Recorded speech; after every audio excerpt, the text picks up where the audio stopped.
नमस्कार दोस्तों। आज हम देखेंगे कि प्रौढ़ शिक्षा क्या है। प्रौढ़ शिक्षा को अंग्रेजी में एडल्ट एजुकेशन और हिंदी में प्रौढ़ शिक्षा या समाज शिक्षा भी कहते हैं।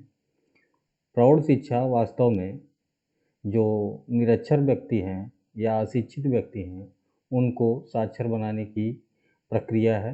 प्रौढ़ शिक्षा के अंतर्गत ऐसे व्यक्ति जो बड़े हो चुके हैं, अर्थात 18 साल के ऊपर हैं, जो बालिग हो चुके हैं और किसी कारणवश शिक्षा नहीं प्राप्त किए हैं, उनको शिक्षा देना ही प्रौढ़ शिक्षा के अंतर्गत आता है। अब इसको जो है एक बृहद रूप दे दिया गया है, जिसे समाज शिक्षा भी कहते हैं। समाज शिक्षा वास्तव में समाज में ऐसे व्यक्ति जो अनपढ़ हैं, उनको शिक्षित बना के एक संपूर्ण जीवन जीने के लिए, कंप्लीट लाइफ जीने के लिए तैयार किया जाता है।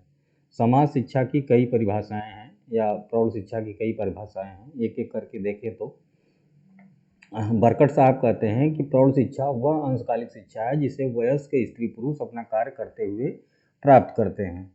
तो ऐसे व्यक्ति जो पिछड़े इलाकों में हैं, जो किसी कारणवश शिक्षा नहीं प्राप्त किए हुए हैं और कोई काम धंधे में लगे हुए हैं, तो उनको काम धंधे के साथ अगर आप शिक्षा दे रहे हैं जिससे वो लिखना पढ़ना सीख जाएं, अपनी भाषा में लिख सकें, अपनी भाषा में पढ़ सकें, तो वो प्रौढ़ शिक्षा के अंतर्गत आएगा।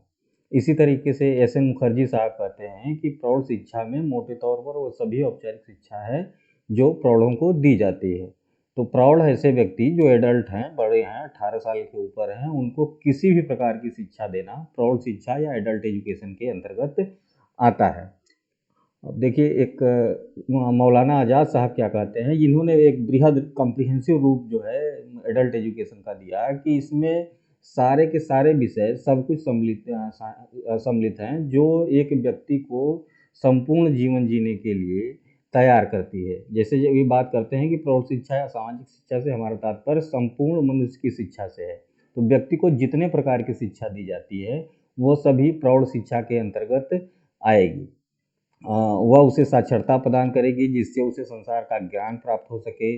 वह उसे यह बताएगी किस प्रकार वह अपने वातावरण से संतुलन करे, कैसे एक जगह से दूसरी जाके अपने आप को एडजस्ट करता है व्यक्ति, कैसे परिस्थितियों से सामना करता है, विकट परिस्थिति आ गई, सही परिस्थिति आ गई तो कैसे वो उसमें रहता है, कैसे उसका उपयोग करता है, उसके पास क्या स्किल्स हैं, कौन कौन से ऐसे स्किल्स हैं जिससे वो प्रोडक्शन का काम करे, हाँ, समाज में, देश में अपना जो है योगदान करे, और इसको कैसे और अधिक स्किल्ड बनाया जा सकता है शिक्षा के माध्यम से। ये सारी की सारी बातें प्रौढ़ शिक्षा के अंतर्गत आती हैं।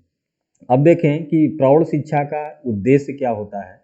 तो प्रौढ़ शिक्षा के कुछ निश्चित उद्देश्य हैं, जैसे कि जो प्रौढ़ हैं, 18 साल के ऊपर हो गए हैं, उनकी मानसिक और बौद्धिक विकास के लिए बहुत ज़रूरी है। तो मानसिक और बौद्धिक विकास का तात्पर्य ऐसा है कि जो पिछड़े क्षेत्रों में रहते हैं व्यक्ति, वो मानसिक रूप से और बौद्धिक रूप से उतना जो है ज्ञान प्राप्त नहीं कर पाते, तो अगर उनको शिक्षा दी जाए, साक्षर बनेंगे, तो वो ज़्यादा से ज़्यादा सोचेंगे, समाज की भलाई का कार्य करेंगे। तो एक तो उद्देश्य हो गया मानसिक और बौद्धिक विकास, जिसको मेंटल एंड इंटेलेक्चुअल डेवलपमेंट कहते हैं। दूसरा देखें तो व्यवसायिक शिक्षा और आर्थिक शिक्षा के लिए, कि वोकेशनल एजुकेशन इकोनॉमिक ग्रोथ के लिए, कि अगर व्यक्ति कोई कार्य कर रहा है और उसको शिक्षित किया जाए उस फील्ड में और अधिक ज्ञान दिया जाए, तो जाहिर सी बात है वो अपने व्यवसाय को और बढ़ाएगा, और बढ़ाएगा तो उसकी आर्थिक प्रगति होगी। अगर उसकी आर्थिक प्रगति हो रही है तो देश की आर्थिक प्रगति होती है। तो इस तरीके से व्यवसायिक शिक्षा के माध्यम से वह देश के आर्थिक विकास में अपनी भूमिका निभा सकता है। थर्ड वन देखें तो सामाजिक भावना का विकास, डेवलपमेंट ऑफ सोशल फीलिंग। तो अब हम सभी लोग जानते हैं कि मनुष्य सामाजिक प्राणी है, वो समाज में रहता है, समाज में विभिन्न प्रकार की क्रियाएं करता है, हाँ, और उन क्रियाओं को करने के लिए अगर व्यक्ति साक्षर नहीं है तो जाहिर सी बात है उससे कुछ न कुछ गलतियां होंगी उसके व्यवहार में। तो पूरे समाज में प्रेम, सहानुभूति, दया, आदर बने रहने के लिए ये जरूरी है कि व्यक्ति को साक्षर किया जाए, ताकि वह अपने विचारों को दूसरों तक पहुंचा सके और दूसरों के विचारों को सुन सके और एक अच्छा निर्णय ले सके, जिससे जो है समाज की भलाई है। नागरिकता की शिक्षा दी जाती है एडल्ट एजुकेशन के अंतर्गत। नागरिकता की शिक्षा क्या होती है कि सामाजिक शिक्षा का उद्देश्य नागरिकों को उनके अधिकारों एवं कर्तव्यों का ज्ञान कराना है। अब ऐसे अनपढ़ व्यक्ति आप लोगों को मिलेंगे बहुत से कि जो अपने अधिकारों और कर्तव्यों को जानते ही नहीं हैं। तो ऐसे में हमारे भारत में जो लोकतंत्र है, जो डेमोक्रेसी है, वो कमज़ोर होती है। ऐसी स्थिति में आपको प्रत्येक व्यक्ति को साक्षर करना पड़ेगा। एक छोटा सा एग्जाम्पल देखें तो जो निरक्षर व्यक्ति है वो वोट किसी को भी दे देता है, हाँ, जहाँ से उसको पैसा मिल जाता है, सोचता समझता नहीं। अगर उसके पास जो है शिक्षा रहेगी, ज्ञान रहेगा, तो वो सोच समझ के वोटिंग करेगा। तो नागरिकता की शिक्षा के लिए भी ये एडल्ट एजुकेशन बहुत आवश्यक है। आधुनिकता का विकास स्पिरिचुअल डेवलपमेंट होता है। जाहिर सी बात है कि अगर आप शिक्षित हो गए तो अच्छी अच्छी किताबें पढ़ेंगे, जिसमें जो है सत्य, अहिंसा, प्रेम, सदाचार की भावना आपके अंदर विकसित होगी और आप समाज में सत्यम शिवम सुंदरम की जो कल्पना है उसको साकार कर सकेंगे।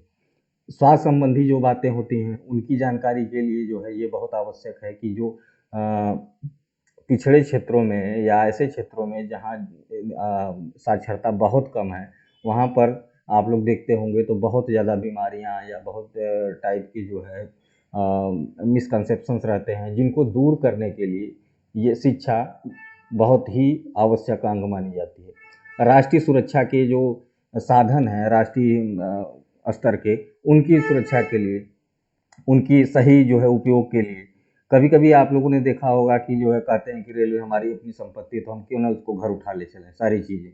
तो ये बहुत ज़रूरी चीज़ है कि जो राष्ट्र की चीज़ें हैं, जो राष्ट्र की संपत्ति है, उसका सही ढंग से उपयोग हम लोग करें।